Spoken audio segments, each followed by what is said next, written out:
ছাত্র জনতাকে নির্বিচারে হত্যার দায়ে আওয়ামী লীগকে নিষিদ্ধ ও নিবন্ধন বাতিল চেয়ে দায়ের করা রিট সরাসরি খারিজ করে দিয়েছে হাইকোর্ট। রবিবার ১ সেপ্টেম্বর বিচারপতি এ.কে.এম. আসাদুজ্জামান ও বিচারপতি মোহাম্মদ মাহবুবুল ইসলামের হাইকোর্ট বেঞ্চ এ রায় দিয়েছে। আদালতে রাষ্ট্রপক্ষে শুনানি করেন অ্যাটর্নি জেনারেল মোহাম্মদ আসাদুজ্জামান। রিটের পক্ষে রিটকারী আরিফুর রহমান মুরাদ ভূঁইয়া শুনানি করেছেন। ছাত্র জনতাকে নির্বিচারে হত্যার দায়ে আওয়ামী লীগকে নিষিদ্ধ ও নিবন্ধন বাতিল চেয়ে দায়ের করা রিটের শুনানি শেষে গত ২৭ আগস্ট আদেশের জন্য আজকের দিন ধার্য করেন মহামান্য আদালত।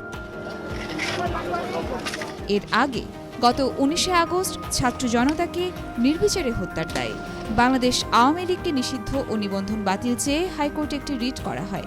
মানবাধিকার সংগঠন সারডা সোসাইটির পক্ষ থেকে নির্বাহী পরিচালক আরিফুর রহমান মুরাদ ভূঁইয়া রিটটি করেছিলেন।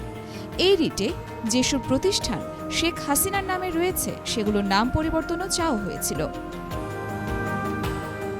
রিটকারী আরিফুর রহমান মুরাদ ভূঁইয়া বলেছেন, রিটের বিষয়গুলোতে রুল ও আদেশ চাওয়া হয়েছে। ইয়র্মা শায়ের জাহান, ডেইলি বাংলাদেশ।